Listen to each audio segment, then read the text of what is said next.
नमस्कार, India voice पर बहुत स्वागत है आप सभी का। मैं हूं आपके साथ प्रियंका मिश्रा और सबसे पहले इंडिया वॉइस की तरफ से आप सभी को जन्माष्टमी की हार्दिक शुभकामनाएं। बुलेटिन की शुरुआत करेंगे ब्रेकिंग न्यूज के साथ।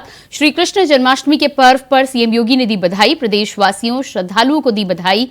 इसके साथ ही साथ शुभकामनाएं भी दी। भगवान श्री कृष्ण सभी का संपूर्ण सृष्टि का कल्याण करें। सीएम योगी आदित्यनाथ ने ये बधाई तमाम देशवासियों को दी है। श्री कृष्ण जन्माष्टमी के पर्व पर सीएम योगी ने दी बधाई, प्रदेशवासियों श्रद्धालुओं को बधाई एवं शुभकामनाएं। प्रदेशवासियों श्रद्धालुओं को बधाई एवं शुभकामनाएं। भगवान श्री कृष्ण संपूर्ण सृष्टि का कल्याण करें। तो सीएम योगी आदित्यनाथ ने आज जन्माष्टमी के पर्व पर देशवासियों के साथ ही साथ पूरे विश्व के लोगों को बधाई दी है। आज के इस विशेष पर्व पर प्रदेशवासियों श्रद्धालुओं को बधाई एवं शुभकामनाएं। भगवान श्री कृष्ण संपूर्ण सृष्टि का कल्याण करें।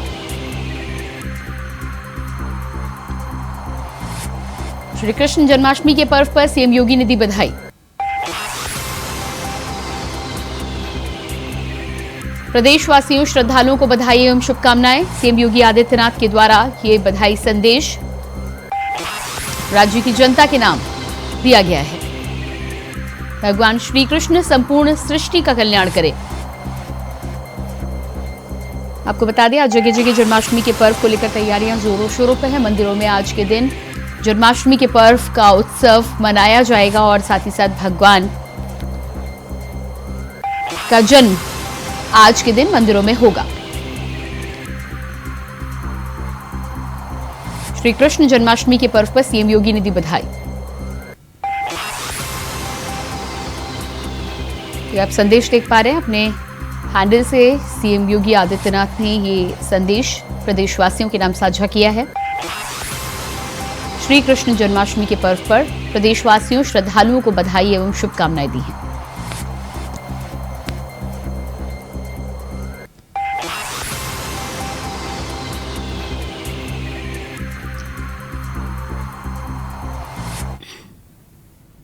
प्रधानमंत्री नरेंद्र मोदी गुरुवार 18वें पूर्वी एशिया शिखर सम्मेलन में शामिल होने के लिए 20वें आसियान भारत शिखर सम्मेलन इंडोनेशिया पहुंचे, जहां पर इंटरनेशनल जकार्ता एयरपोर्ट पर प्रधानमंत्री का औपचारिक रूप से स्वागत किया गया। आसियान भारत शिखर सम्मेलन को संबोधित करते हुए पीएम मोदी ने कहा कि आसियान भारत की एक्ट ईस्ट पॉलिसी का केंद्रीय स्तंभ है। भारत की इंडो पैसिफिक पहल में भी आसियान क्षेत्र का प्रमुख स्थान है। वैश्विक अनिश्चितताओं के माहौल में भी हर क्षेत्र में हमारे आपसी सहयोग में लगातार प्रगति हो रही है।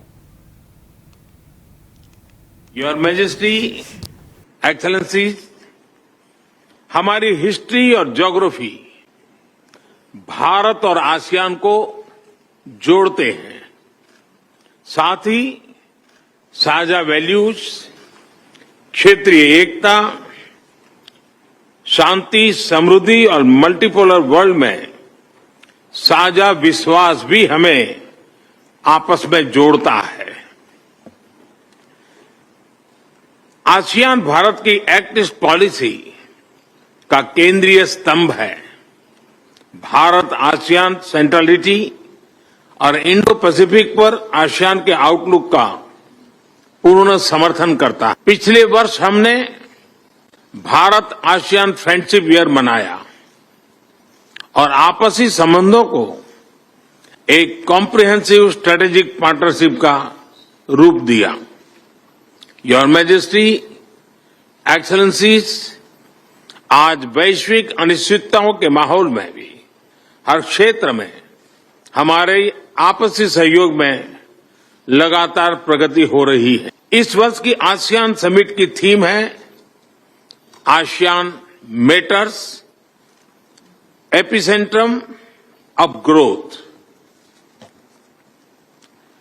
आसियान मैटर्स क्योंकि यहां सभी की आवाज सुनी जाती है और ASEAN is epicentrum of growth क्योंकि वैश्विक विकास में आसियान क्षेत्र की अहम भूमिका है।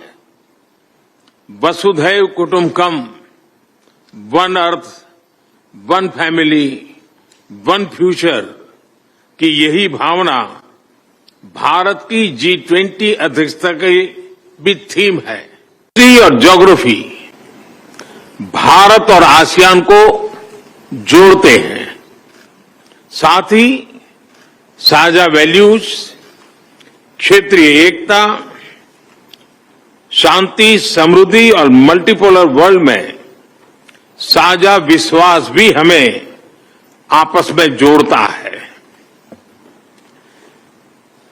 आसियान भारत की एक्ट ईस्ट पॉलिसी का केंद्रीय स्तंभ है। भारत आसियान सेंट्रलिटी और इंडो पैसिफिक पर आसियान के आउटलुक का पूर्ण समर्थन करता है। भारत के इंडो पैसिफिक इनिशिएटिव में भी आसियान क्षेत्र का प्रमुख स्थान है।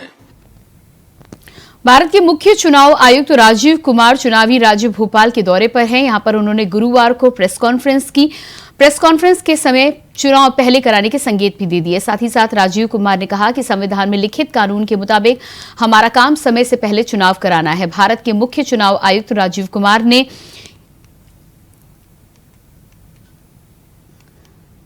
कहा कि हमारा कर्तव्य संवैधानिक प्रावधानों और जन प्रतिनिधित्व कानून के मुताबिक सरकार का कार्यकाल खत्म होने से पहले ही चुनाव कराना है। अनुच्छेद 83(2) का कहना है कि संसद का कार्यकाल 5 सालों का होगा और इसके अनुरूप आरपी अधिनियम की धारा 114 कहती है कि 6 महीनों में हम चुनाव की घोषणा कर सकते हैं। ऐसी स्थिति राज्य विधानसभाओं की भी बनी हुई है। कानूनी प्रावधान के अनुसार हम चुनाव कराने के लिए हमेशा तैयार हैं। आयोग का स्थापना आर्टिकल 324 में आप सब जानते हुए भी, और हमारा कार्य चुनाव डिलीवर करना है समय से पहले। तो वो समय निर्धारित किया है, वो समय संविधान में और आरपी एक्ट में प्रोवाइडेड है। तो आर्टिकल 83(2) कहता है कि 5 years would be the term of the parliament, 5 years being counted from the first date of the sitting of the house. And इसी के corresponding section 14 of the RP Act tells us कि हम 6 months में पहले इसको announce कर सकते हैं।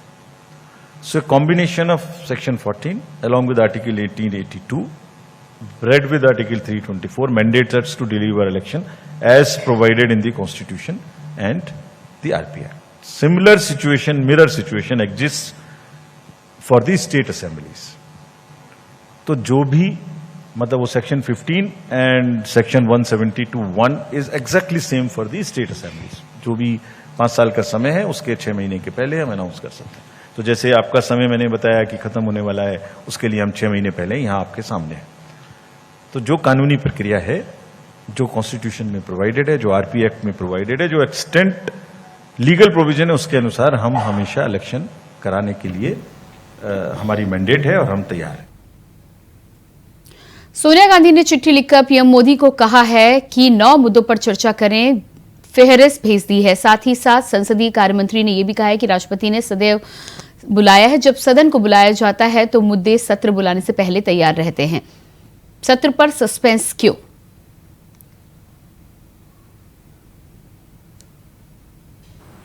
जब कभी विशेष सत्र बुलाया जाता है, पहले से विषय की जानकारी सभी पार्टियों को मिलती है। पार्टियों के साथ बातचीत होती है, अलग अलग नेताओं के साथ बातचीत होती है। एक मोटे तौर से एजेंडा तय किया जाता है और विशेष सत्र बुलाया जाता है। ये पहली बार हमें देखने को मिल रहा है कि अचानक जब इंडिया पार्टियों की बैठक हो रही है मुंबई में, उस बैठक से ध्यान हटाने के लिए प्रधानमंत्री और प्रधानमंत्री के वरिष्ठ सहयोगी घोषणा करते हैं कि 5 दिन का विशेष सत्र होगा।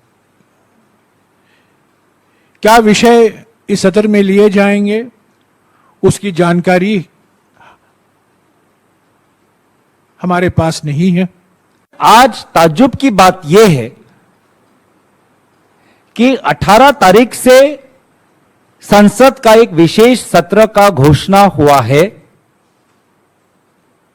और खुद भाजपा ये स्पष्ट नहीं कर पा रही कि अहम मुद्दे, अहम मसले क्या है, एजेंडा क्या है।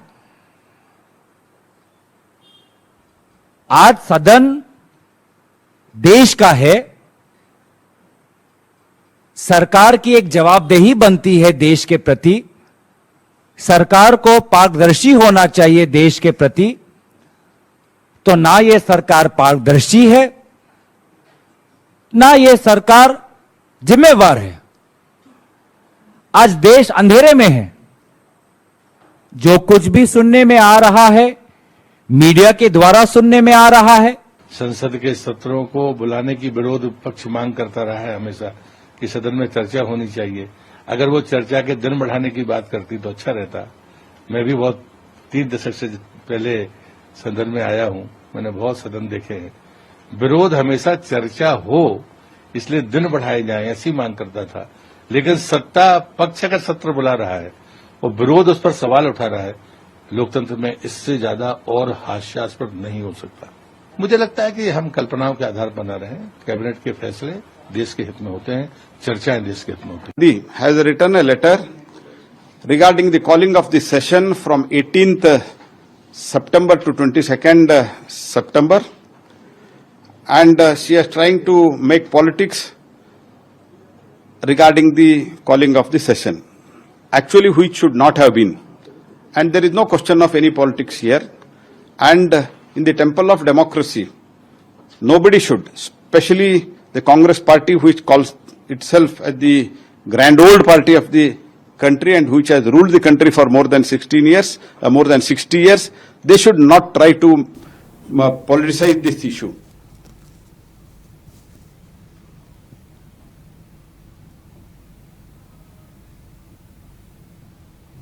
इंडिया भारत विवाद पर राजनीतिक उथल पुथल के बीच बहुजन समाजवादी पार्टी की प्रमुख मायावती ने बुधवार को सुप्रीम कोर्ट के इस मुद्दे पर ओछी राजनीति पर स्वतः संज्ञान लेने का आग्रह किया है। देखिए खास रिपोर्ट।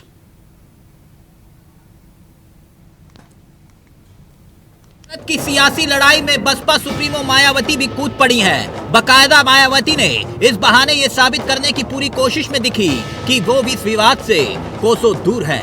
यानी ना तो कांग्रेस वाले गठबंधन इंडिया के साथ हैं, ना ही मोदी के चेहरे वाली बीजेपी के साथ। मायावती यूपी की सियासत का बड़ा चेहरा है। ऐसे में उनका तर्क सियासत को हवा दे रहा है। मायावती तो दो टूक कह रही हैं कि इंडिया गठबंधन के खिलाफ एनडीए गठबंधन और भाजपा को सुप्रीम कोर्ट जाना चाहिए था। इस मामले में कानून बनाकर संबंधित नाम पर प्रतिबंध लगा देना चाहिए था, लेकिन जानबूझकर इस पर राजनीति की जा रही है। मायावती का तर्क है देश के नाम को लेकर अपने संविधान के साथ छेड़छाड़ करने का मौका भाजपा के एनडीए ने खुद विपक्ष को सोची समझी रणनीति के तहत दिया। रणनीति ये कि अपने गठबंधन का नाम I.N.D.I.A रखा और इल्जाम ये कि ये सब सत्ता पक्ष और विपक्ष दोनों की मिलीभगत है। यदि ये सब कुछ हो रहा है तो इसकी जितनी भी निंदा की जाए वह कम है। वैसे भी कांग्रेस व बीजेपी द्वारा चुनाव पूर्व इनकी इस राजनीति को अर्थात भारत बनाम इंडिया बनाने के इनके इस घिनौने खेल को लोग अच्छी प्रकार से समझ रहे हैं, जबकि इनको चाहिए ये था कि इनको लगे हाथी इसके विरुद्ध माननीय सुप्रीम कोर्ट में जाना चाहिए था, या फिर इस मामले में कानून बनाकर संबंधित नाम रखे जाने पर प्रतिबंध लगा देना चाहिए था। किंतु ऐसा न करके अब इसको लेकर जो संकीर्ण राजनीति की जा रही है ये ठीक नहीं है, वह जन विरोधी भी है।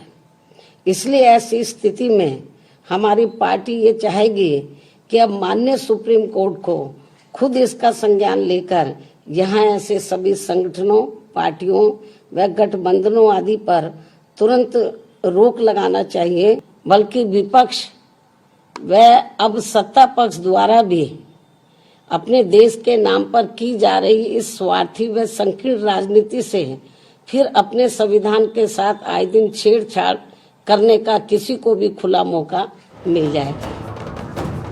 मायावती ने सरकार की निंदा करते हुए संविधान को बदलने के आरोप भी चस्पा कर दिए। यानी एनडीए वर्सेस इंडिया की लड़ाई अब भारत बनाम इंडिया में तब्दील होती हुई दिखाई दे रही है। इंडिया गठबंधन से खुद को दूर रखने वाली मायावती का आरोप सत्ता और विपक्ष दोनों पर है।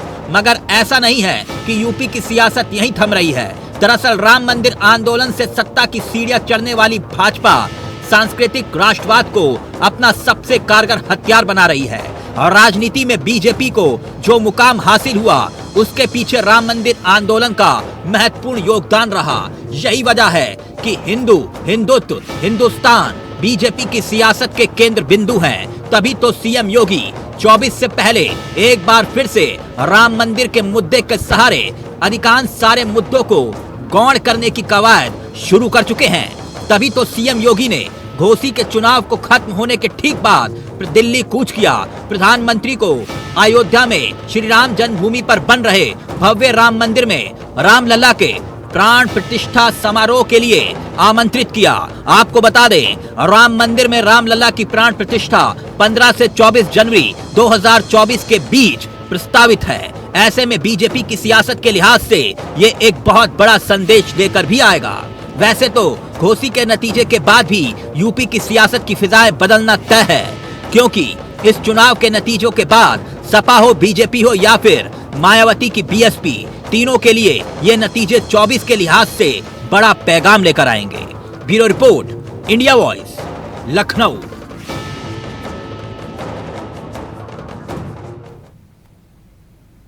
डुमरी उपचुनाव को लेकर सबकी नजरें टिकी हुई हैं। 18 सितंबर को डुमरी के नतीजे आने वाले हैं। डुमरी के नतीजे आने वाले 2023 के विधानसभा चुनाव की दिशा भी तय करेंगे। ये चुनाव इंडिया बनाम एनडीए देखा गया है। कई सूबे के मुखिया हेमंत सोरेन ने अपने प्रत्याशी के लिए रोड शो किया। एक दिग्गज प्रतिष्ठा और हार का जीत आने वाले चुनाव में रफ्तार। वैसे 75% अभी तक मतदान हुआ है, जो ये दर्शाता है कि बदलाव बेबी देवी और यशोदा देवी के बीच कड़ा मुकाबला है। देखिए एक खास रिपोर्ट। तो डुमरी में किसका बजेगा डंका, ये तो कुछ ही घंटों के बाद साफ हो जाएगा। मगर सवाल ये कि डुमरी के नतीजों के बाद झारखंड की सियासत में क्या बदलेगा। वैसे तो डुमरी की जनता के मन में क्या है वो तो ईवीएम में कैद हो चुका है, मगर उपचुनाव में वोटिंग खत्म होने के बाद दावों का दौर शुरू हो चुका है। सत्तारूढ़ जेएमएम हो या फिर विपक्ष में बैठी बीजेपी और आजसू, हर कोई दावा कर रहा है कि जनता ने उन्हें ही मौका दिया है। जन भावनाओं के रथ पर सवार जेएमएम डुमरी में डंका बजाने का दावा करते हुए दम भर रही है कि यहीं से इंडिया गठबंधन की जीत का सिलसिला शुरू होगा। पूरे देश में इसका संदेश जाएगा। वही दावा तो भाजपा भी कर रही है। दावा ये कि एनडीए प्रत्याशी की जीत तय है। राज्यसभा के सांसद आदित्य साहू भी सामने आए और कह दिया कि डुमरी में जन बल के आगे धन बल कमजोर हुआ। एनडीए उम्मीदवार को जन समर्थन मिलना तय है। 75% मतदान इसका संकेत दे रहा है कि आम लोगों ने घर से निकलकर हेमंत सरकार के खिलाफ मतदान किया है। एक ऐतिहासिक मतदान करने का काम किया है। चुनाव के दौरान में विभिन्न मंडलों में जाने का काम किया था और जिस प्रकार से वहां के लोगों की जो नाराजगी हमने देखी थी कि 2019 के पूर्व जिस प्रकार से राज्य में चलने वाली झारखंड मुक्ति मोर्चा और कांग्रेस के नेतृत्व में चलने वाली सरकार जो बड़ी बड़ी बातें, बड़ी बड़ी वादा, बड़ी बड़ी घोषणा करके जनता से वोट बटोरने का काम किया था, उस क्षेत्र की जनता झारखंड मुक्ति मोर्चा और कांग्रेस से जानना चाहती थी कि आपके किए गए वादों का क्या हुआ। लोगों ने जवाब दिया है। ये झूठवाद, ये जुआ विरोधी, महिला विरोधी, विकास विरोधी जो ये राज्य की सरकार है उसके विरोध में वहां के लोगों ने मतदान किया है। लेकिन मित्रों, जैसा कि मेरा मानना है कि लोकतंत्र लोकलाज से चलता है, लेकिन इस राज्य की सरकार लोकतंत्र को तार तार करने का काम किया है। अब सवाल ये कि किसके दावों में कितना दम, ये तो 8 को साफ हो जाएगा जब जनता का जनादेश सियासी संदेश लेकर आएगा। मगर इतना जरूर है कि जेएमएम को पूरी उम्मीद है कि दिवंगत जगन्नाथ महतो को वोट से जनता श्रद्धांजलि देगी, जबकि बीजेपी को उम्मीद है कि ये चुनाव हेमंत सरकार की वादा खिलाफी को लेकर जनता की मोहर होगा। खैर, अब जो भी हो, मगर इतना जरूर है कि दावों के इतर जब चुनाव का नतीजा आएगा तो साफ हो जाएगा कि किसके दावों में कितना दम। Bureau report, India voice, Ranchi.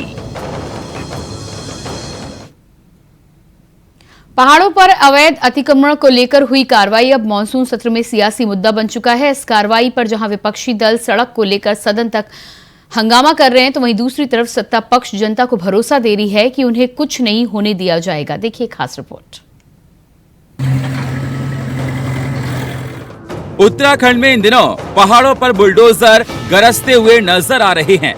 Bulldozer की आवाज जहां जनता को हैरान और अतिक्रमणकारियों को परेशान कर रही है, तो वहीं सियासी दलों के लिए राजनीति का एक और मौका देने का काम भी कर रहे हैं। पहाड़ों पर हुई अतिक्रमण हटाओ अभियान की इस कार्रवाई को सत्ता पक्ष हाईकोर्ट का निर्देश बता रही है, जिसमें प्रशासन की तरफ से इस कार्रवाई को अंजाम दिया गया है। लेकिन जनता की परेशानी को लेकर विपक्ष हल्ला बोल रहा है। अतिक्रमण पर हो रही कार्रवाई पर खुद सीएम पुष्कर सिंह धामी का कहना है कि ये कार्रवाई हाईकोर्ट के निर्देश पर हो रही है, जिसमें कोई पक्षपात नहीं किया जा रहा है, लेकिन अतिक्रमण पर कार्रवाई जरूर की जाएगी। व्यापारियों पर परेशान नहीं किया जाएगा।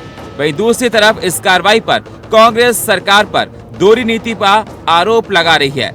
कांग्रेस का आरोप है कि सरकार लोगों के आशियानों और उनके रोजगारों को उजाड़ने का काम कर रही है, जिसका विरोध विपक्ष सड़क पर भी और सदन में भी करेगी। सरकार त्वरित रूप से काम कर रही है। अतिक्रमण के मुद्दे पर मैंने कल भी एक सभी को निर्देशित किया है कि माननीय न्यायालय का जो आदेश है और उसके क्रम में सभी जिलाधिकारियों को हमने निर्देशित किया है, सभी जिलाधिकारियों को कहा है कि इसकी आड़ में जो हमारे सामान्य व्यापारी वर्ग के लोग हैं, आम जनता के लोग हैं, सामान्य जनता के लोग हैं, उत्तराखंड के रहने वाले किसी भी व्यक्ति को अनावश्यक रूप से परेशान न किया जाए। अलबत्ता ये जरूर हमने कहा है कि सरकार ने जो अतिक्रमण का अभियान चलाया था, वो जो है जंगलों के अंदर जो ऐसे प्रतीक स्थल खड़े कर दिए गए थे जिनके नीचे कोई अवशेष प्राप्त नहीं हुए हैं, वो हमारा अभियान है कि फॉरेस्ट लैंड पर ऐसे जितने भी अतिक्रमण है उनको खाली करवाएंगे। लेकिन साथ साथ मैं यह भी आश्वस्त करता हूं सभी को कि इसकी आड़ में किसी को भी अनावश्यक रूप से परेशान नहीं किया जाएगा, जब तक कि यह सुनिश्चित न हो जाए कि यह निर्माण पूरी तरह से अवैध है। उसको ठीक प्रकार से जिलाधिकारी सुनिश्चित करेंगे। अतिक्रमण, आज अतिक्रमण के नाम पर पहाड़ को, तराई को उजाड़ा जा रहा है। जब मर्जी आए बुलडोजर निकाल कर लोगों को हटा दिया जा रहा है। आपदा से पूरा प्रदेश त्रस्त है और सरकार सोई हुई है। पिछले गेहूं की फसल में जो आपदा से लोग ग्रस्त रहे उनको मुआवजा नहीं मिला। इस बार पूरे प्रदेश में आपदा है, बागवानी है, लोगों के घर टूट गए हैं, मुआवजे की कोई व्यवस्था नहीं है। 6 महीने से बेरोजगार धरने पर बैठा है सीबीआई की मांग को लेकर। अब तो हाकम सिंह जैसे मुख्य अभियुक्त भी छूट गए हैं सरकार की लचर कमजोर पैरवी के कारण। तो सीबीआई की मांग क्यों नहीं? आज जो है उपनल कर्मचारियों प्रदर्शन कर रहे हैं, क्यों उपनल कर्मचारियों को निकालने में सरकार आमदा है? तो मेरा ये कहना है कि सरकार उत्तराखंड के, चाहे युवा की बात हो, चाहे महिला की बात हो, चाहे किसान की बात हो, चाहे हमारे छोटे व्यापारियों की बात हो, चाहे जो है कानून व्यवस्था की, कहीं पर भी जो है सफल नहीं दिखाई देती। अतिक्रमण को लेकर की गई कार्रवाई पर जनता की सुध भले ही नेता अपने बयानों में दिखाने का काम कर रहे हों, लेकिन धरातल पर जनता की इस परेशानी का कोई हल होता नहीं दिख रहा है। ऐसे में ये तय है कि पहाड़ हो या मैदान, अवैध अतिक्रमण पर धामी सरकार का बुलडोजर गरजता हुआ नजर आएगा। अभय कैथुरा, इंडिया वॉइस, देहरादून। और इसी के साथ फिलहाल इस बुलेटिन में इतना ही। खबरों के लिए लगातार बने रहिए इंडिया वॉइस के साथ। नमस्कार।